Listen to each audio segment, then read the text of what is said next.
నమస్తే, నేను సిరి. భయ్యా సన్నీ యాదవ్ ప్రముఖ ఇన్ఫ్లుయెన్సర్స్ అని చెప్పొచ్చు, యూట్యూబర్ అని చెప్పొచ్చు. ఏంటంటే తను గతంలో కూడా కొన్ని వార్తలలో నిలిచాడు. ఇప్పుడు మళ్ళీ బెట్టింగ్ యాప్స్ ద్వారా మళ్ళీ కూడా వార్తలలో నిలిచాడు. దీని మీద సజ్జనర్ గారే ఖచ్చితంగా ఈయన అరెస్ట్ ఉంటుందని చెప్పి కూడా స్పందించడం జరిగింది. సో దీనికి సంబంధించి మరిన్ని అంశాలు మనకు తెలియజేయడానికి మనతో పాటు ఉన్నారు ప్రముఖ సీనియర్ జర్నలిస్ట్ జగదేవ్ గారు. నమస్కారం సార్. నమస్తే సార్, గతంలో చూసినట్టయితే లోకల్ బాయ్ నాని ఒక చేపలు పట్టే అతను చేపలు పట్టుకుంటూ ఈ మంచి యూట్యూబ్స్ చేసుకుంటూ అంత బాగానే ఉంది.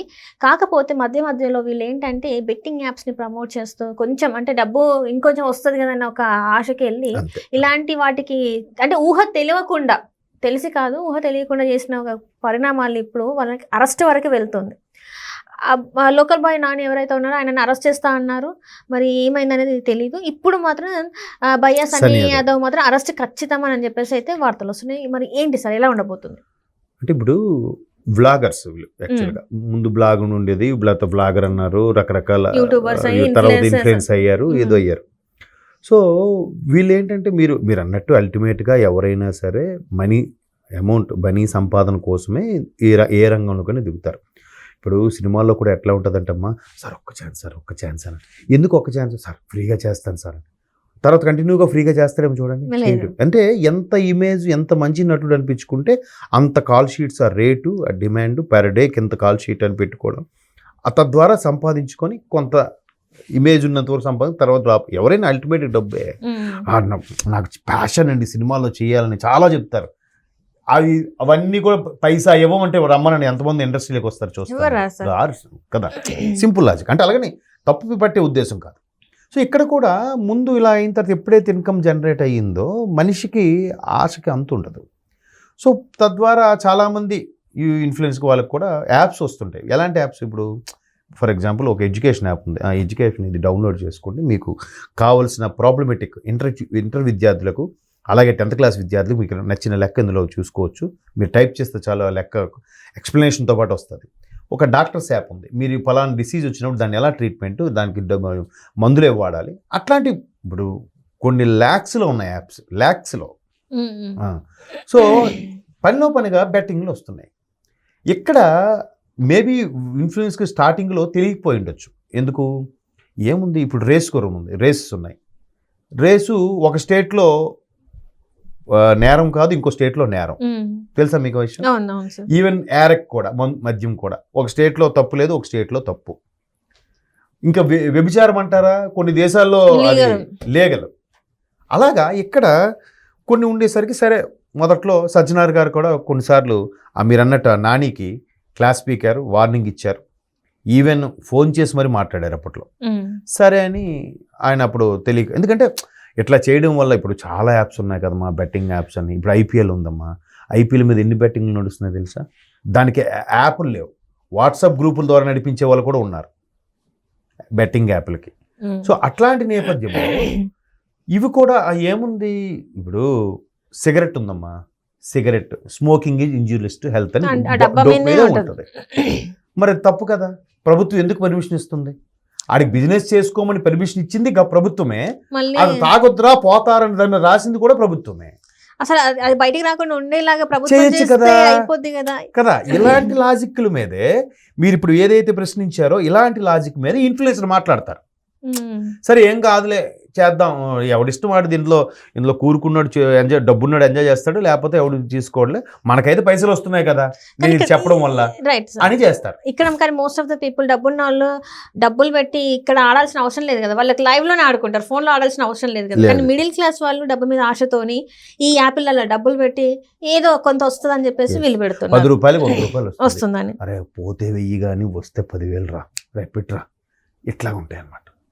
సో ఆ మధ్యన అది డ్రీమ్11 కూడా అట్లాగే ఇంచుమించు, ఏ బ్యాటర్ మ్యాన్ పెట్టాలి, ఏ బౌలర్ పెట్టాలి, ఏ టిప్ పెట్టాలి, బాల్ టు బాల్ పెట్టి చాలా జరిగాయి అవి.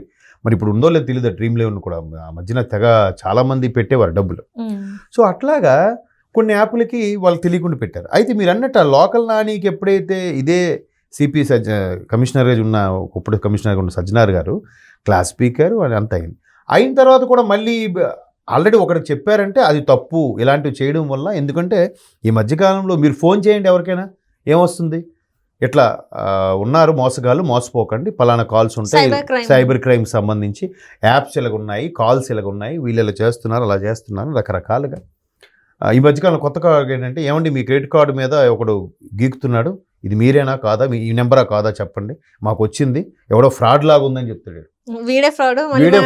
మళ్ళీ అవసరమైతే మీరు ఢిల్లీ పోలీస్ లైన్లో కలుపుతాను, మీరు వెయిట్ చేయండి అని అంటాడు. ఇట్లా కూడా జరిగింది మొన్న ఒక మా మిత్రుడి కోరికి.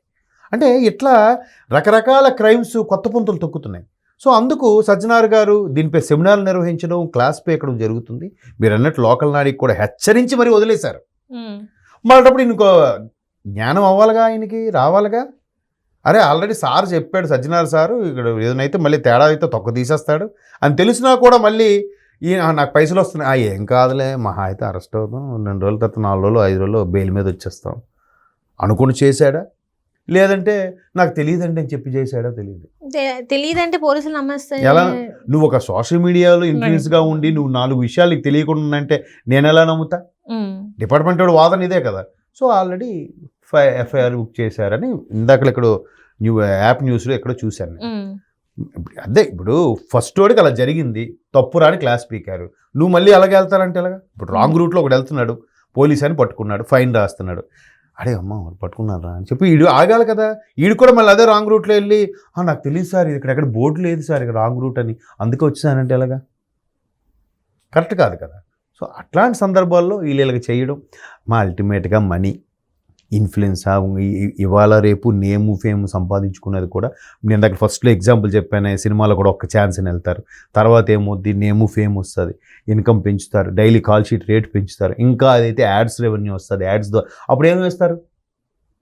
సచిన్ టెండూల్కర్ ఉన్నారమ్మా, నిజంగా గాడ్ ఆఫ్ ది క్రికెట్ అని ఎందుకు అంటాడంటే ఆయన ఈ రోజుకి స్మోకింగ్ కానీ ఆల్కహాల్ కానీ యాడ్స్ చేయను అనేసాడు ఆయన. That is Sachin Tendulkar. అలాగే చాలామంది, రాహుల్ ద్రావిడ్, ఒక సౌరవ్ గంగూలీ లాంటి వాళ్ళు ఉన్నారు.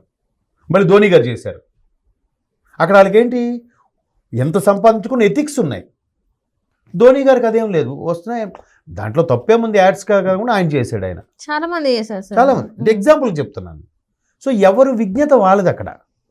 సో అలాగా అంత పెద్ద స్టార్లు దైవంగా భావించే సూపర్ హీరోలే అలాగే చేస్తే వాళ్ళు ఫాలో అయ్యి ఇన్ఫ్లుయెన్స్ గా మారిన వీళ్ళు వాళ్ళు చేసి మీరు చేసి తప్పేంటి ఫీల్ వస్తారు. ఎగ్జాక్ట్లీ ఇదే సార్. ఇప్పుడు ఏంటంటే ఇప్పుడు మీరు చెప్పినట్టు ఇప్పుడు ఇంతమంది హీరోలే కావచ్చు, హీరోయిన్స్ కావచ్చు, క్రికెటర్సే కావచ్చు, ఎవరైనా కూడా ఒక సెలబ్రిటీ హోదాలో ఉండి వీళ్ళందరికీ ఏంటంటే ఒక పక్కగా ఒక ఫ్యాన్ బేస్ అయితే ఉంటుంది. ఇంతమంది ఇంత పెద్ద పెద్ద నంబర్లోనే ఫ్యాన్స్ ఉంటారు. ఒక్కసారి కూడా ఆలోచించారా, మేము పలానా యాడ్ చేస్తే, ఇప్పుడు కొత్తగా వచ్చింది ఏంటంటే సార్, ఈ పాన్ మసాలా యాడ్స్ కూడా చేస్తున్నారు, పెద్ద పెద్ద యాడ్స్ చేస్తున్నారు. ఎంత అంటే బిగ్ స్టార్స్ సార్ వాళ్ళు, బాలీవుడ్ స్టార్స్ అందరూ ఉన్నారు. ఈ అసలు ఏంటి సార్ ఇది? ఎందుకంటే మిడిల్ క్లాస్ వాళ్ళని ఎంత ఇంపాక్ట్ చేస్తుందంటే. అందుకేనమ్మా ఈ విషయంలో మళ్ళీ పవన్ కళ్యాణ్ అనేవారు ఒక సూపర్ స్టార్ కాకుండా అంత మంచి ఇమేజ్ రావడానికి కారణం ఇదే. అసలు నాకు తెలిసి సౌత్లో ఫస్ట్ ఒక ఇంటర్నేషనల్ ప్రోడక్ట్కి యాడ్ చేసిన హీరో ఎవడైనా స్టార్ ఉన్నాడంటే that is first Pawan Kalyan. నాకు తెలిసిన వరకు పెప్సీ యాడ్ చేసిన ఫస్ట్ ఆయనేనా కదా.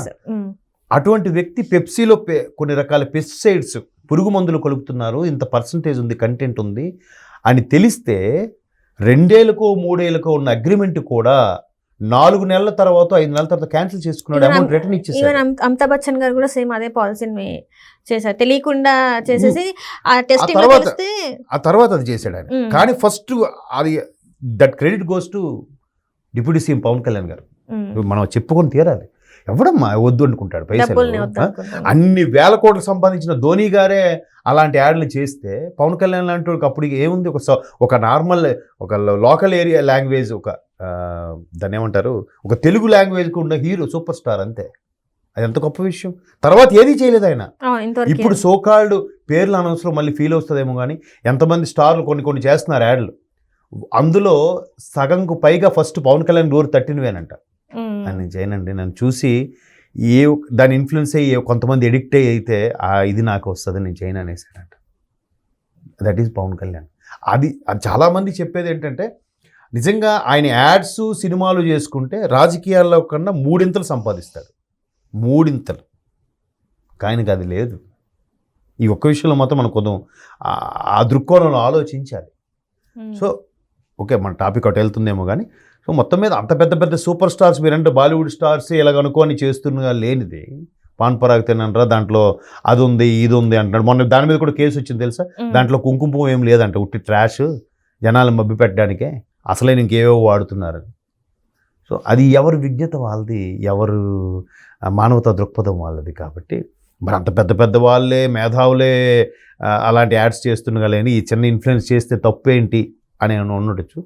అది ఇప్పుడు పడుతుంది కదా, జలక్ పడుతుంది కదా. సజ్జనార్ గారు లాంటి వాళ్ళు కొరడా జలిపిస్తున్నారు కదా, చూద్దాం ఏమవుతుంది. Right sir, right. Thank you so much sir. Thanks.